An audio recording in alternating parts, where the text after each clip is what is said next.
You spat in a tube. You mailed it away, got your DNA result, and then forgot about it.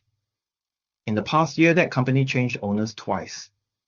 What now happens to your genetic data?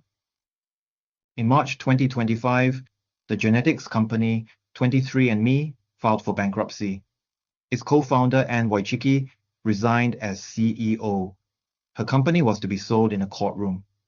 A pharmaceutical giant answered first. Regeneron bid $256 million, stating that this genetic database was valuable for drug development. Then something strange happened. Wojcicki came back not as CEO but as a bidder. She argued her nonprofit TTAM Research Institute had been shut out unfairly. The court agreed.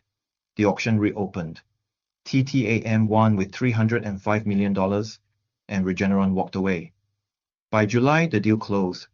The company behind 23andMe was renamed the Chrome Holding Co. While all of this played out, 27 states and Washington D.C. sued to stop your genetic data from being sold without your permission, but the deal to TTAM still went through. The control over your genetic data now belonged to a non-profit you have never heard of. But this wasn't the company's first crisis. Back in 2023, 23andMe had a breach of its genetic data by hackers.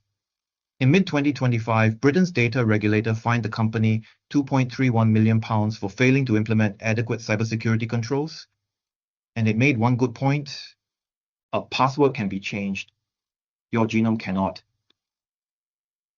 Then just 2 days ago, on July 7, 2026, a US bankruptcy judge approved a civil settlement of $46.75 million for the same cybersecurity case.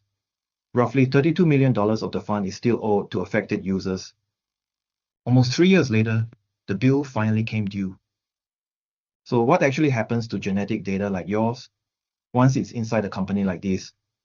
Most of it isn't read one letter at a time by a scientist. It's aggregated, de-identified, stripped of your name, and folded into massive studies looking for patterns across hundreds of thousands of genomes at once. That's how researchers find which genes are linked to which diseases. But the raw material for those statistics is still unmistakably you. If you're worried about future data breaches or potential misuse, you can delete your records permanently. You spat in a tube. You mailed it away, got your DNA result, and then forgot about it. It never forgot about you. It just kept changing hands.